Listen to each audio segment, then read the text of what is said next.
Namaku Hilmi. Aku seorang mahasiswa di salah satu kampus yang ada di Bandung. Aku tinggal di daerah Cinunuk.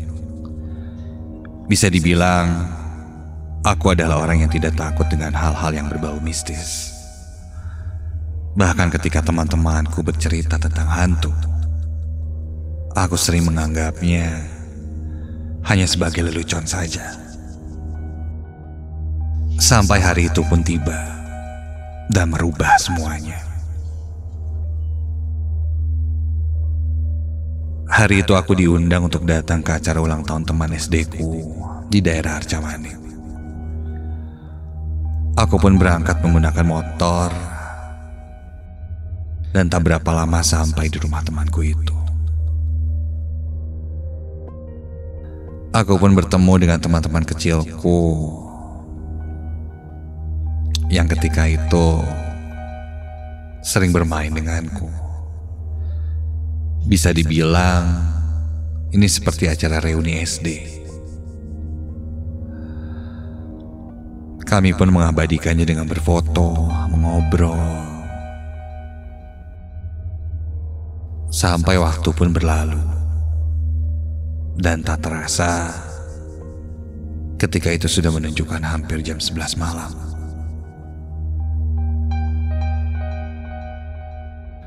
Satu persatu dari kami pun berpamitan pulang, termasuk aku. Guys, balik duluan ya. Thank you, kabarin. Oke? Siap. Bye.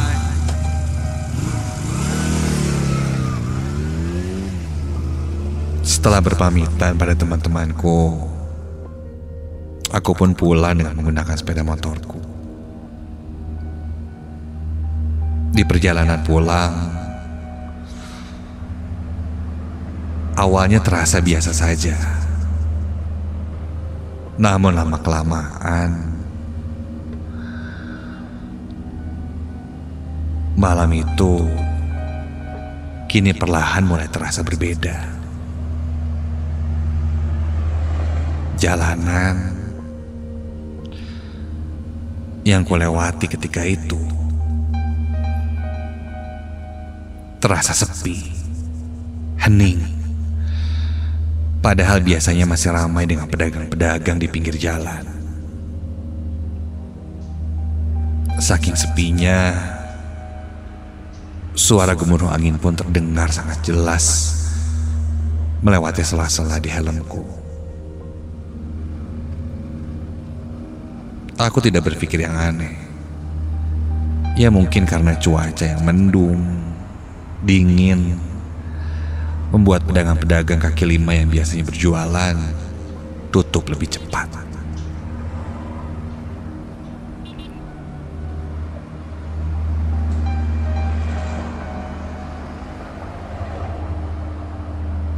Aku pun memotong jalan untuk segera sampai ke rumah. Singkat cerita,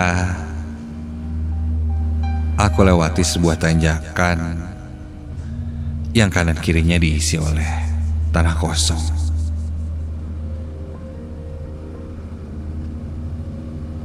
Aku tambahkan laju motorku karena jalan itu sudah mulai menanjak.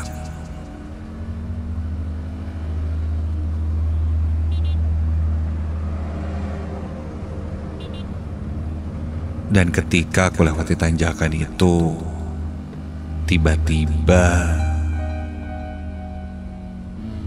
Loh.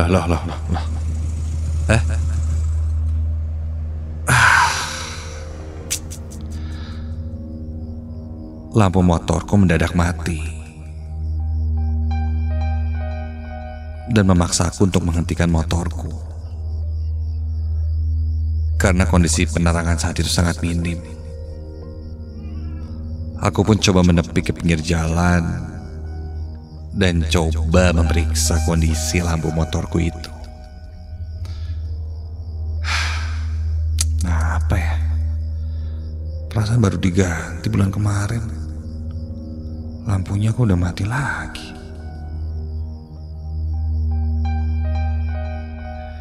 Saat aku sedang coba memperbaiki lampu motorku itu, Tiba-tiba, aduh, Au. Ada yang melempariku dengan batu. Kontan aku lihat ke belakang. Hoi, siapa tuh yang lempar-lempar batu? Kayaknya bantuin orang kayak begini malah jahil. Keluar lo!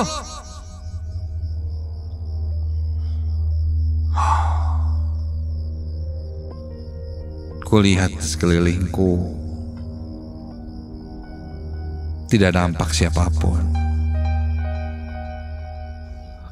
Aku lalu kembali memperbaiki lampu motorku dan... Aduh!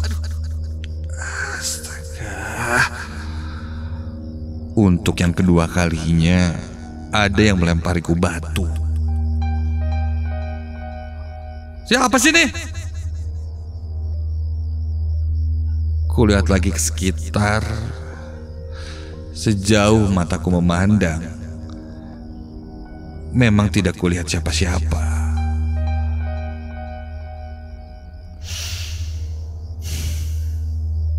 Kini aku mulai berpikir yang tidak-tidak. Jangan-jangan yang melempariku itu...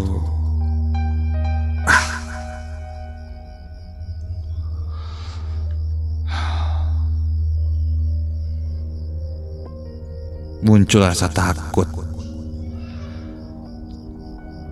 Terlebih lagi, tempatku berdiri ini lumayan jauh dari rumah-rumah warga. Dan di sekelilingku hanya sawah, pepohonan besar, dan tanah kosong saja. Aku pun mencoba menenangkan diri, meyakinkan semuanya baik-baik saja, dan buru-buru memperbaiki motorku.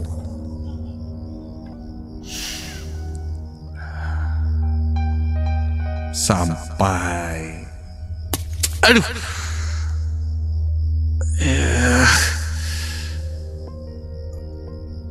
Lagi-lagi ada yang melempariku batu.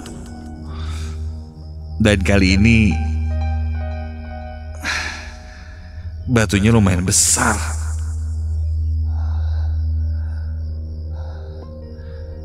Refleks aku tengok lagi ke belakang dengan cepat dan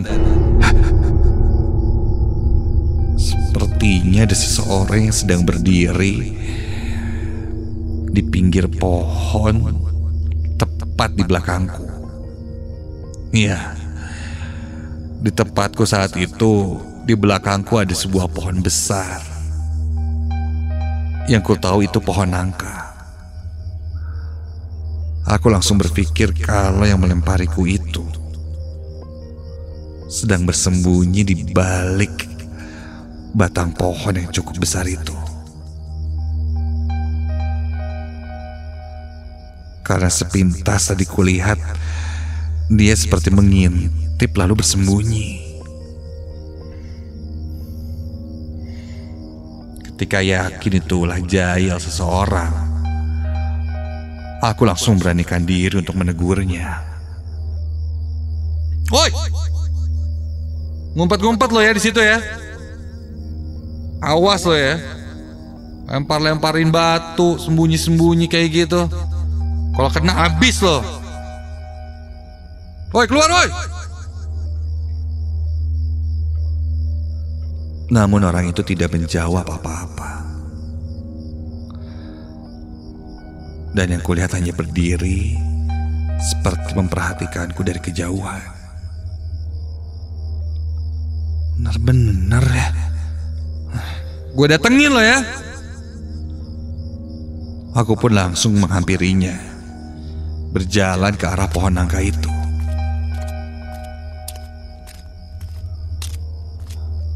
Sekilas kulihat dia yang sedang mengintip tadi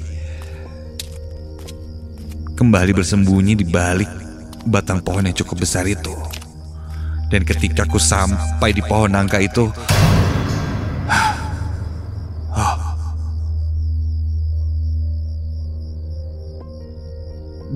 di balik pohon nangka itu tidak ada siapa-siapa. Padahal jelas sekali tadi kulihat seseorang yang sedang mengintipku dari situ.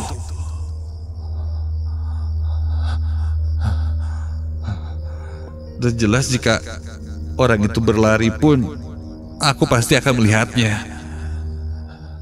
Berarti yang mengintipku tadi bukan manusia. Buru-buru aku kembali ke motorku dan kupaksakan motorku menyala meskipun dengan lampu yang mati, dan cepat-cepat pergi dari tempat itu.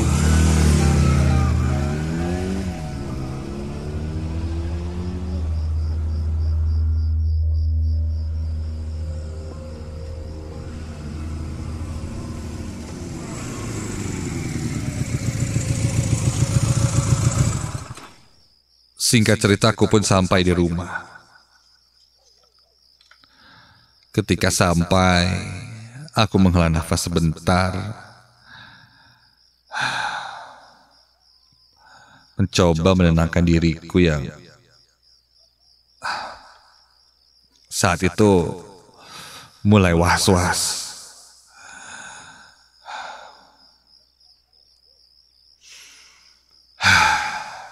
Setelah cukup tenang, aku pergi ke kamar, merebahkan badanku ke atas tempat tidur, mencoba untuk terlelap, karena saat itu entah kenapa aku merasa sangat lemas. Dan ketika aku hampir tertidur,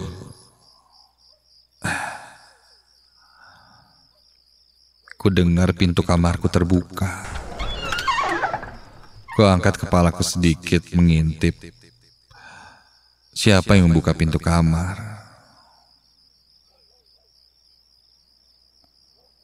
Dari sela-sela pintu yang terbuka sedikit itu, tidak kulihat siapa-siapa.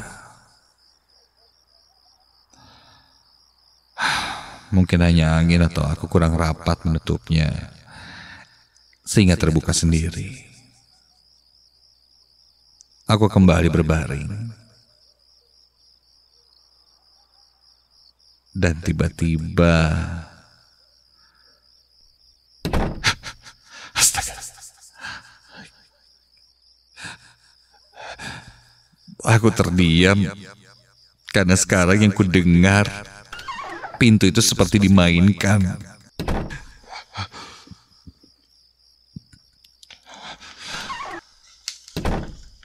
Kalau sudah begini tidak mungkin angin.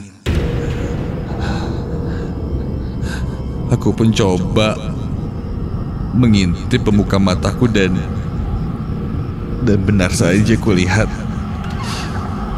pintu kamarku itu terbuka dan tertutup sendiri. Dan tidak hanya itu, kulihat juga ada sosok yang sedang berdiri di depan pintu kamarku.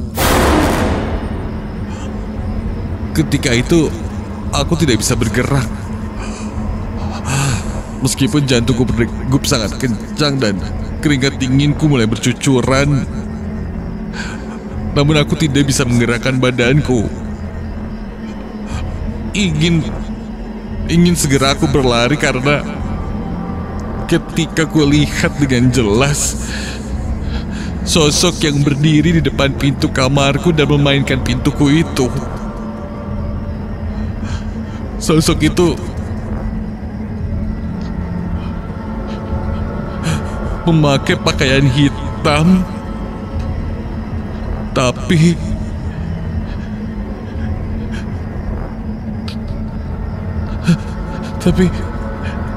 tanpa kepala. Iya, hanya sesosok tubuh tanpa kepala yang berdiri tepat di depan pintuku dan memainkan pintuku.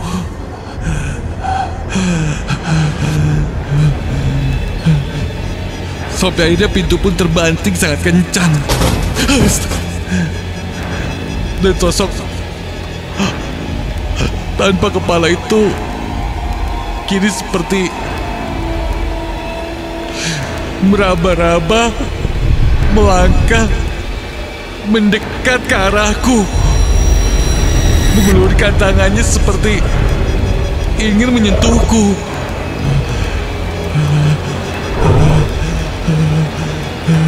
Aku pun coba berteriak sekecang-kecangnya dan meminta tolong. Ketika sosok itu semakin dekat dan ketika terasa tangannya menyentuh kakiku.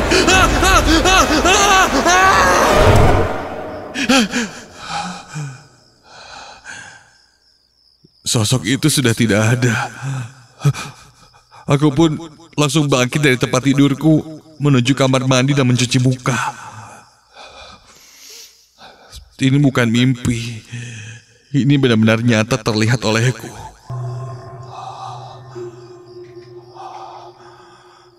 Karena ketika aku lihat kakiku,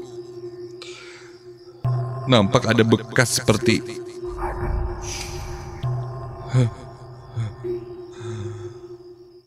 tapak tangan yang kotor yang menyentuh kulitku. Keesokan paginya, karena penasaran kenapa aku didatangi oleh sosok itu, aku pun kembali ke tanjakan di mana aku berhenti kemarin malam. Karena mungkin ada kaitannya dengan orang yang melempariku dengan batu. Di sana aku bertemu seorang warga, namanya Abah Akung. Beliau adalah petani yang bekerja di salah satu sawah yang tak jauh dari sana. Aku pun mengobrol cukup lama dengannya.